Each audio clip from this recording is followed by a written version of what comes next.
Bless you. Pastora MK, you are the source of blessing. Praise morning po. Praise morning. Praise morning. Gising na ba ang lahat? Mukhang ano po tayo, nananagin pa. Katulad ng mensahe natin ngayon na why yung ating paggising today, tulad ni Joseph, ay maging kasagutan po sa atin, sa ating buhay, sa ating mission na ibinigay sa atin ng Diyos. So, the title of our message today, Joseph's Bertisan. So, you are all aware po about the life of Joseph, Joseph the Dreamer.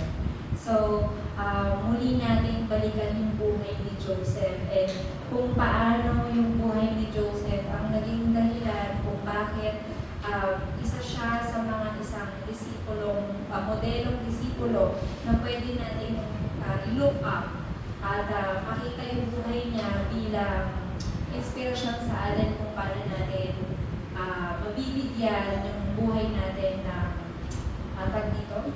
ng pagtupad ng mission na binigay sa atin ng Diyos. So, Joseph's Bertisan, my Bertisan, my mission. So, hindi na natin babasahin kasi medyo mahaba, no? Let's just read yung verse 6. Let's read yung 6 to 7 na lang, sorry. Ayan. Napanaginipan ko na tayo ay nasa bukid at nagbibigkis ng trigo. Tumayo ang aking binigkis at imukod sa paligid nito ang inyong mga binigkis. And sa verse 9, nakita ko sa aking panaginip na ang araw, ang buwan at gabing isang bituin ay yumuko sa aking harapan. So, ipabalikan natin yan later. But, ano ba yung pinaka-mensahe dito sa buhay ni Joseph? Yung pangako ng Panginoon sa buhay ni Joseph pagmula pa ng simula. So, since tayo din po sa buhay po natin, even though we met Christ a little late, or yung iba sa atin, medyo mas maaga ng kaunti, pero from the very beginning, He was always with us. Ang Panginoon Diyos ay lagi natin kasama. Palagi, always. So ano bang ibig sabihin ng always po at ng with? Always meaning, sa Panginoon ay panalangin. Makakasama natin ang Diyos palagi kapag tayo ay palaging nananalangin. So, if we choose to always be with God, we need to always choose prayer. Amen? Amen. So, yung ibig sabihin ng always, this is not the time na nagsiset ka ng oras para may gawin kang bagay. Hindi always yun. But always means something that you do palagi. Meaning to say, naging part na siya ng routine mo, ng buhay mo, just like breathing and eating. Diba? Kapag hindi ka huminga, mamamatay ka. Kapag hindi ka kumain, magugutom ka, mamamatay ka. The same thing with prayer. Kailangan natin siyang gawin always kagaya ng paghinga at ng pagkain. So how can we enjoy prayer? Napakadali lang. Parang every week na yata, mini-mention sa atin yung 3 concentration. That's the best way na pwede natin ma-enjoy yung panalangin. Ano yung 3 concentration? In the morning, when you wake up, you go deeply in prayer. You restore everything. Restore yourself in prayer. So, even yung preparation natin during daytime, you enjoy it with prayer. Kasi that is the time na makakasalumuha ka ng mga tao and makikita mo yung absolute journey mo inside sa plano ng Diyos, even at night time. So, you need to enjoy the 3 concentration. So, sabi ko kanina, always, kailangan maging nature natin siya palagi. Yung pagkakaroon ng palaging panalangin. So, in this way, magkakaroon tayo ng paraan para lagi natin makasama ang Panginoon. Dito pumapasok yung tinatawag na will. Ano ba ibig sabihin ng will? It is a blessing of God. Ang makasama ang Diyos ay isang pagpapala mula sa Kanya. Kasi ano bang ibig sabihin na kasama natin ang Diyos? Simula pa lang nang nilikha ng Diyos ang mundo ito, sinabi niya nilikha niya tayo upang makasama tayo ng masaya. Tama ba? Meaning to say, we cannot be happy without being with God. Hindi tayo magiging masaya nang hindi natin siya kasama. Kaya, paano natin siya makakasama? Sa loob ng panalangin. So, So katulad ni Joseph, he was dragged to become a slave. Parang siya ay binenta ng kanyang mga kapatid at siya ay binenta muli para maging alipin sa bansang Ehipto. Pero hindi siya nalungkot, hindi siya nadisappoint. Doon nakakalungkot naman talaga, merong konting pagkalungkot, pero alam ni Joseph na ito yung vision na binigay sa kanya ng Diyos para magawa yung world mission na binigay sa kanya ng Panginoon. He enjoyed this answer during his time sa loob ng tahanan ni Potiphar. Remember, he was sold to become a slave in the house of Potiphar. So, sa loob ng tahanan ni Potiphar, dito niya nakita kung paano kumilos ang Panginoon. That even unbelievers saw, nakita ng mga hindi mananampalataya kung paano kumilos ang Diyos sa buhay ni Potiphar. They even confess na kasama niya ang Diyos. He is with God. So, hindi na nagkaroon ng pag-aalala pa si Joseph na manirahan sa isang lugar na siya ay na hindi kasama yung magulang niya. Na mag-isa lang siya. With the thought na binenta rin siya ng kanyang mga kapatid. Hindi siya kinain ng ganong pag-iisip ng kalungkutan. Instead, inisip niya that this journey is the plan of God. So, Joseph being with God, he prospers everything. Siya ay nag-prosper sa lahat ng bagay. Kaya sa lahat ng ginagawa niya, lahat yun na-enjoy niya. Hindi siya nahirapan. Kasi alam niya, nakasama niya ang Diyos. Pero tayo po, majority of the people, tayo mga tao, even though we know the gospel, we know prayer, hindi natin ito na-enjoy. Hindi tayo hindi natin na-apply sa sarili natin. The reason why kung bakit, hirap na hirap tayo masolve yung mga problema natin. Hirap na hirap tayo matapos yung araw natin. Parang parang bukas, lunes na naman, pasok na naman. Diba? Usually yung mga workers, yung mga estudyante, kadalasan may mga complaints. Why? Kasi they don't really enjoy their life. Kasi walang enjoyment ng prayer and being with God. Pero si Joseph, nililook forward niya palagi yung araw-araw niya because he know that he is with God. And that everything he does, nagpo-prosper. Bakit? Kasi alam niya, nakasama niya ang Diyos. So what do we need to do? We need to apply the gospel and prayer in our life. Let's stop living the way ng mga unbelievers. Kasi hindi na tayo mga unbelievers. Tayo po ay mga anak na ng Diyos. And as a child of God, kailangan natin magkaroon ng buhay sa loob ng panalangin at buhay na kasama ang Diyos. Ito yung buhay ng isang anak ng Diyos na palagi nagpo-prosper even in the midst of problems. Amen? Amen. So, imagine niyo, no? Pray, yung panalangin at yung gospel.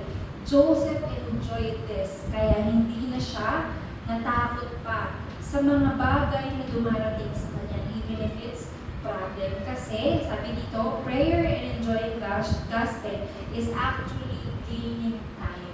Lagi tayo nagre-reklamo, wala na akong oras, may due dates, may mga due dates pa ako, meron pa ako mga deadlines, di ba? Minsan nangyayari yan sa atin, na-encounter natin na naghahabol tayo ng oras. Pero, if you have the time with God, mapapansin ninyo, everything will go smooth. Lahat ng bagay, ipoprosper ng Panginoon, nang sa gayon, magawa ninyo yung mga mission na binigay sa inyo ng Panginoon. Hindi na tayo maghahabol sa oras. Mahirap maghabol ng oras. Time is gold, sabi nga nila, and time really flies so fast. Kaya, yung time natin, kung walang oras sa Panginoon, talagang mararamdaman natin yung pagod at hirap. Diba? So, Joseph did not complain.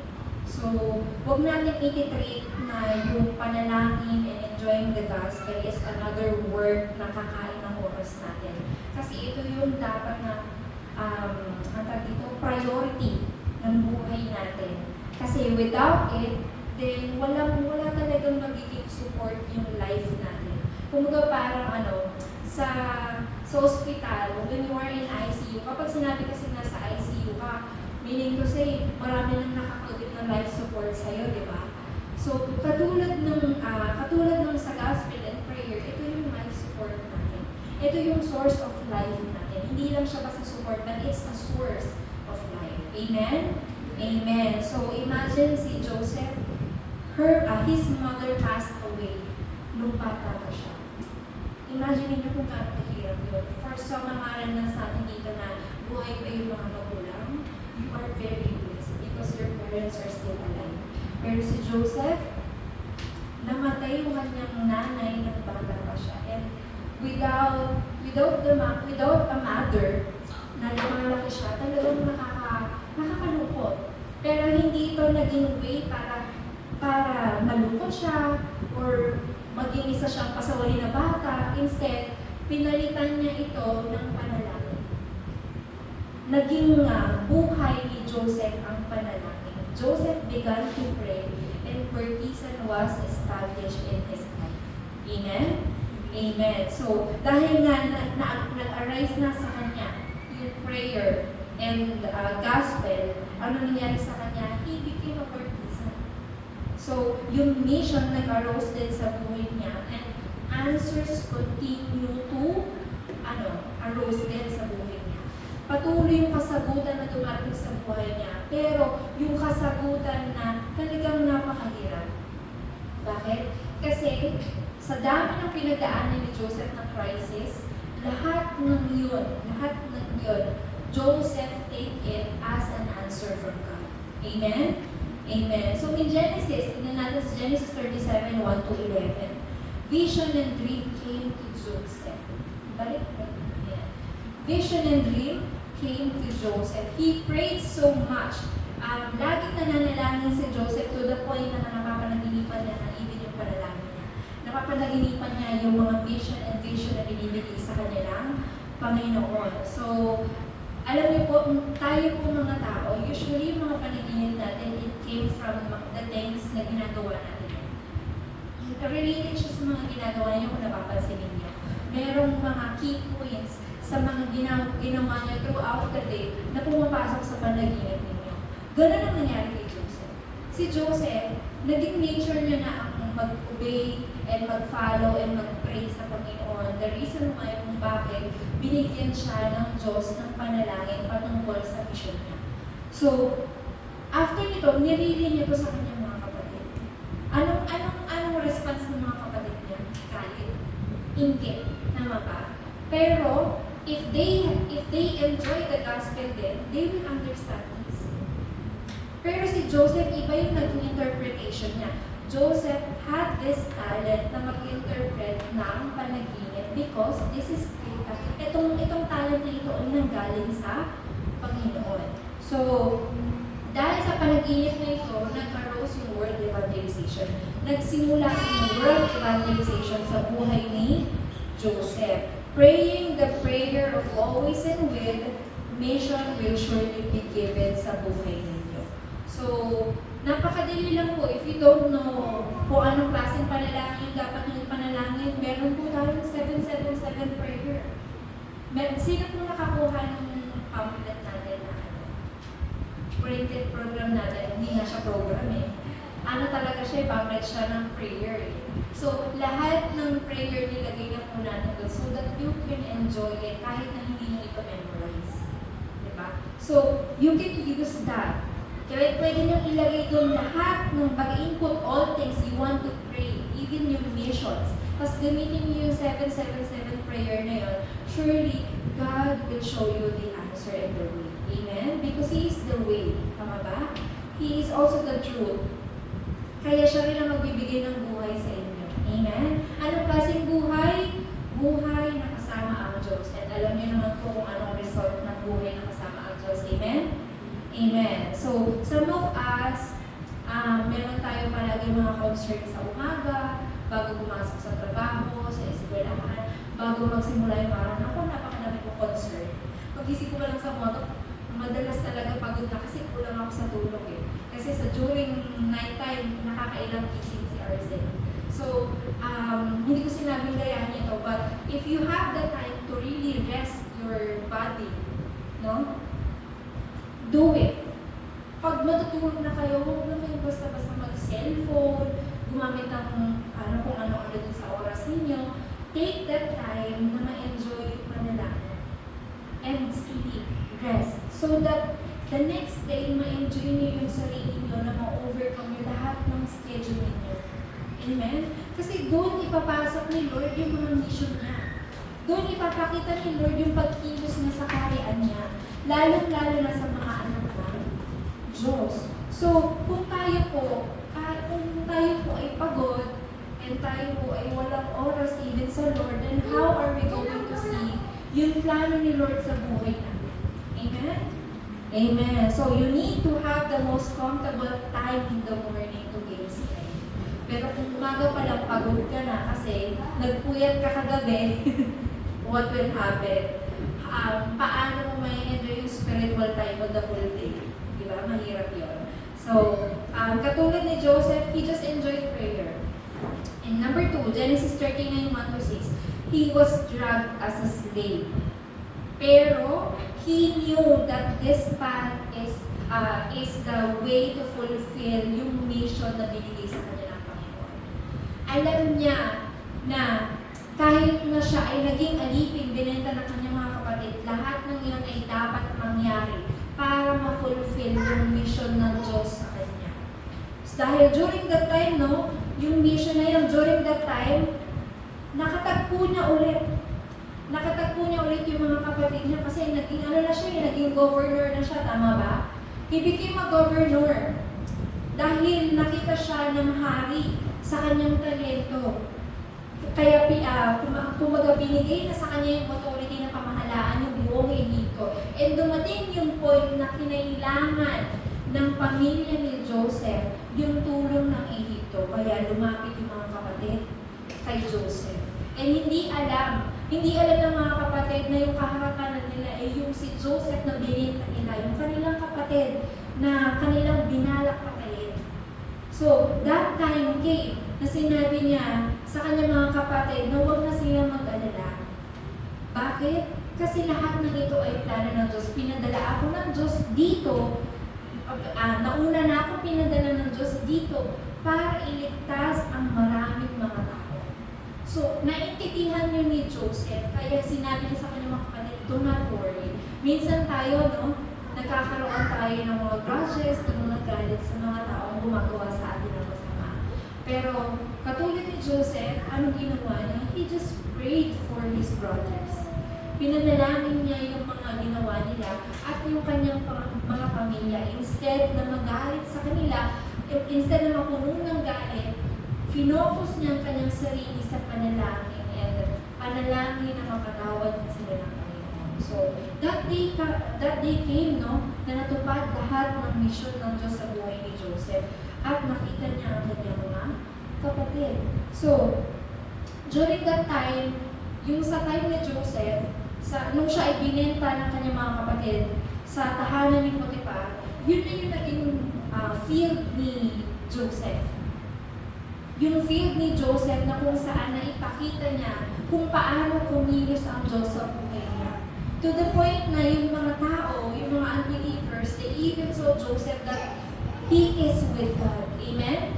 Amen. So, tayo po, if we enjoy prayer and gospel, naturally kikilos sa atin ang banal na spirito and even other people can see us na ang Diyos ang kumikilos sa buhay natin.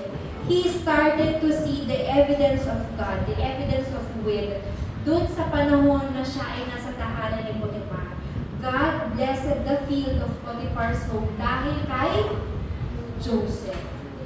Diba? Blines ng Diyos ang tahanan ni Potiphar na isang hindi mananampalataya dahil kay Joseph. Katulad ni Joseph Remnants. Pwede rin ma-bless yung mga taong nasa paligid niyo because you are with God. Amen? And you let other people see na kasama niyo ang Diyos the way yung buhay ninyo sa loob ng gospel. Amen? So kung maipapakita lang natin yun, hindi ka pa nagsasalita, nag-evangelism ka na. That's how evangelism works, or world evangelism evangelization work sa buhay ni Joseph. Hindi pa nga siya nagsasalita, pero God, God allowed the unbelievers to see na ang Diyos ay kasama ni Joseph. Amen? And number 3, Genesis 41 to 23. Mag-focus lang tayo dun sa 23, no? He was falsely accused. Siya ay napagbintangan sa kasalanan hindi niya naman ginawa. Kasi alam niyo yung kwento, pinagnasahan siya ng asawa ni Potiphar. Pero ang lumabas, si Jose daw, si Joseph daw ang may pagnanasa dun sa asawa ni Potiphar. So, nagkaroon ng misunderstanding, pinakulong si Joseph. So, during this time, it was a difficult time for Joseph, no? Makukulong ka na. Di ba, alipin ka na, makukulong ka pa. Antag dito? Ano pa bang klaseng paghihirap? Anong level pa? Pinakamababang paghihirap pa yung dapat maranasan ni Joseph para matupad lang yung mission na binigay sa kanya ng Panginoon. Parang kapag nasa loob ka na ng kulungan, napakahirap ng gawin yung mission na yun. Tama ba? Pero, it was the plan of God na makulong si Joseph. Bakit? Binaba ng Diyos si Joseph so that matupad ang vision ng Diyos sa buhay niya. What happened? During that persecution of Joseph, nung siya ay nakulong, gumawa ang Diyos ng panibagong event sa buhay niya. So, katulad po natin, kung titignan yung buhay ni Joseph, usually sa Biblia, nagtitake place yung pagkilos ng Diyos sa oras ng mga persecution, sa oras ng crisis, sa oras ng problem. Kaya huwag kayong matatakot sa mga problema, sa mga crisis. Kasi katulad ni Joseph, he became a slave, pero naging blessing yun sa kanya. He became a prisoner, pero naging blessing na naman yun sa kanya. So katulad natin, if you are facing difficult problems, difficult times, huwag kayong matatakot. Just choose to be with God in prayer. And surely, makikita niyo kung paano kumilos ang Diyos. Nung nakulong si Joseph, ito yung naging highway sa kanya, naging way kay Joseph para makilala niya yung mga tao sa loob ng kulungan. Sino po yung mga nasa loob ng kulungan na yun? Yung mga opisyales ng hari. Imagine ninyo, no? Yung mga kasama niya sa loob ng kulungan. May mga access sila sa government ng Egypt. And that is the plan of God. Because God wants Joseph to learn everything about the government. Doon sa tahanan ni Potiphar, gusto niyang matutuloy si Joseph about the management. Kasi ito pala, yung plano pala ni Lord kay Joseph ay pamunuan yung buong Egypto. So paano yung gagawin ni Joseph without any background sa ganung gawain?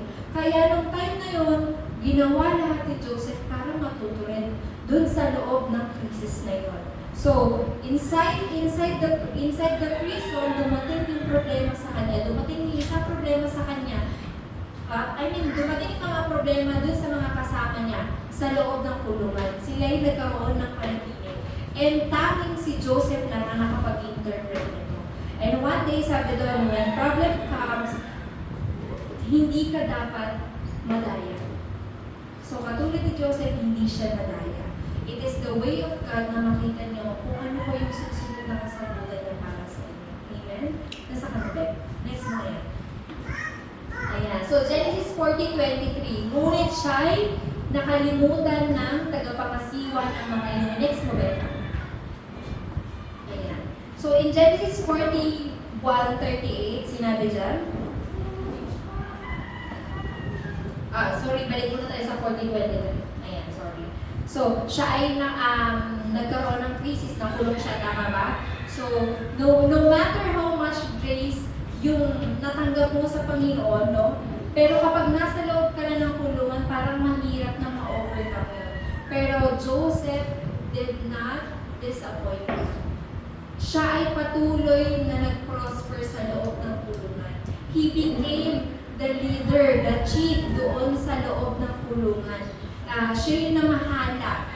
Kumbaga, hinayaan siya ng warden doon na mamahala sa loob ng mga kulungan. Kaya meron siyang access sa mga tao doon sa loob ng kulungan. And then he met this person, the cupbearer, yung tagapangasiwa ng mga inumin ng mahal na hari. So, nung nakilala na ito, nagkaroon siya ng panaginip, tinulungan niya. Sinabi niya na pagkatapos ng 3 araw, ikaw ay makakalaya at babalik ka sa posisyon mo. So, anong nangyari? Bumalik sa posisyon nga yung isang officer ng hari. And then, anong sabi ni Joseph? Kapag ikaw ay nakalabas, huwag mo kong kakalimutan. Pero anong sabi dyan? Ngunit siya'y nakalimutan ng tagapangasiwa ng mga inumin. In 2 years, hindi siya naalala nitong cupbearer na to, itong chief na to. Hindi siya naalala ni minsan. Alam niyo yun, tinulungan siya pero afterwards, nakalimutan siya. May mga tao tayong minsan gano'n, tinutulungan natin pero nakakalimutan tayo, pero do not be disappointed. Bakit? Kasi meron plano ang Diyos sa buhay natin. Amen? Amen. So, huwag kayo magkatanim ng sama ng ako, bawal yun. Ayan. So, it is the time na piniprepare ng Diyos si Joseph sa mas malaki pang blessing sa loob na sa buong Egypto, doon sa loob ng kulungan. And finally, dumating ang oras. Number 4, sa 41:38. Ayan, sa 41:38, he finally met the king. Ito na yung oras na nakilala ng Diyos, ay nakilala ng hari si Joseph. Dahil na naginip yung hari, walang sino man ang kaya makapagpaliwanag ng panaginip ni Paraon, ng hari. Biglang naalala ngayon ng cupbearer, nung chief ng mga inumin ng hari. Naalala niya, meron po sa loob ng kulungan. Meron po sa loob ng kulungan na nakasama ko na kaya magpaliwanag ng yung panaginip. So agad-agad pinatawag ng hari si Joseph. Dahil sa crisis na yun, alam niyo po yun, in the right time, in the right moment, the right place, no? Ito yung time na nanaginip yung hari. Kasi kung noong una pa lang, sinabi na ng cupbearer sa hari na meron ako, palayain niyo naman yung kaibigan ko, sige ito, sige niya. Walang opportunity para palayain siya. Tama ba?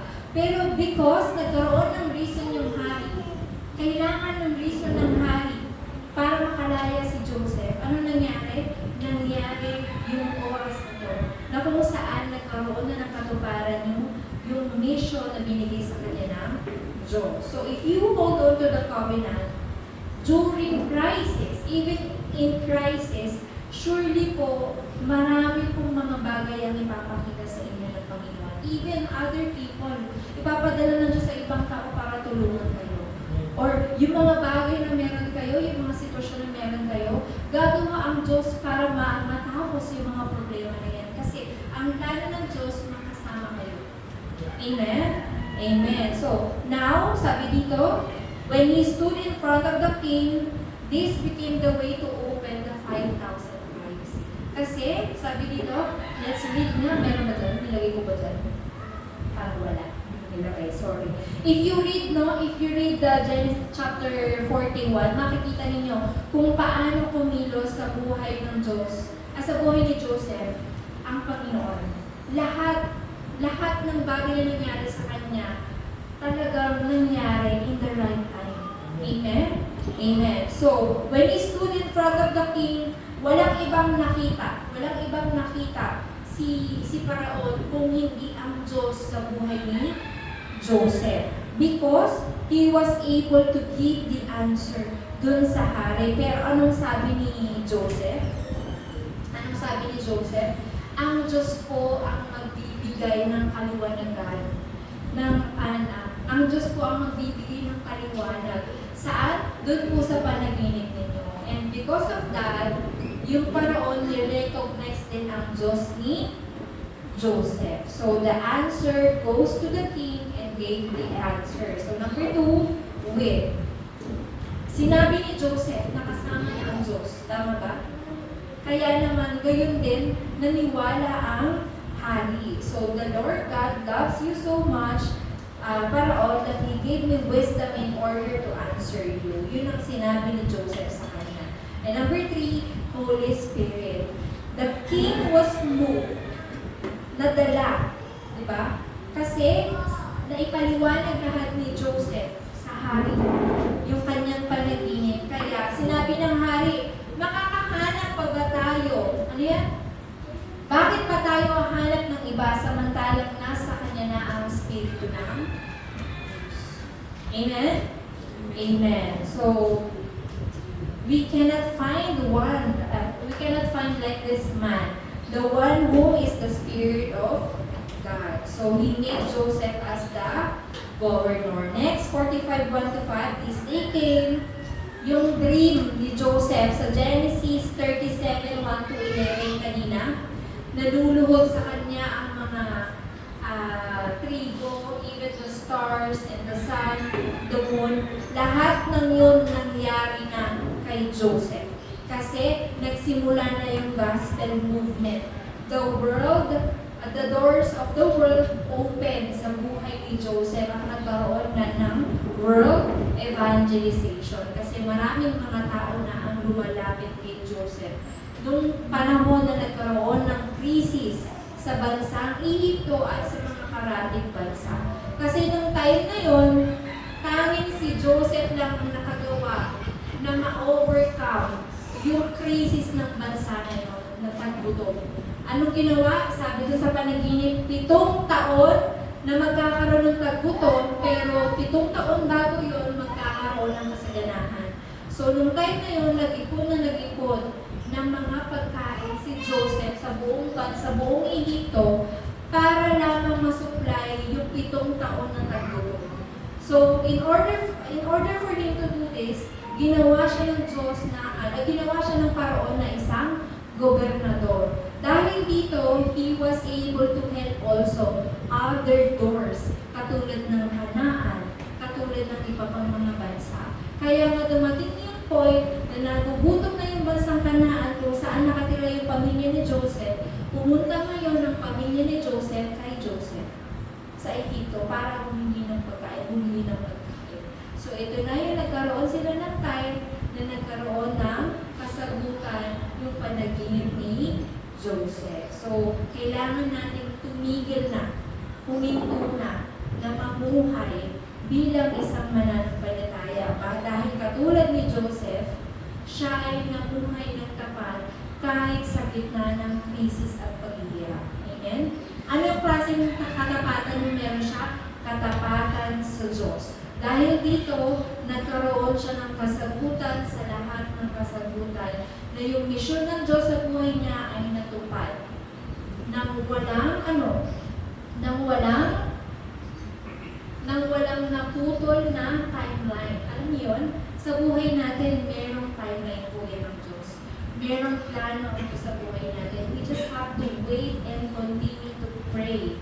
Lagi natin piliin na makasama ang Diyos sa loob ng panalangin. Amen po? Amen. So, sa buhay po ninyo, sigurado po ako, when you start enjoying the gospel, hold on to the covenant and pray. Gagamitin po kayo ng Diyos for world evangelization. Amen. So, for our conclusion po, katulad ng buhay ni Joseph, ginamit siya ng Diyos para matupad ang mission. And surely po, God has given you all nations. Ano yun? Ano yung mission na yun? It's for you to find out. Di ba? Bakit? Kasi gusto ng Diyos na makasama kayo, kaya kailangan yung alamin yan in prayer. Amen? So, but in the end, ang gusto lang po ng Diyos is world evangelization. So, yung mission natin is to build an absolute partisan in me, in the church, and field. And surely po, yung 1,000 absolute partisan, ibibigay po yan sa inyo ng Diyos. Saan kayo mag-uumpisa? Sa sarili niyo po at sa isang kaibigan.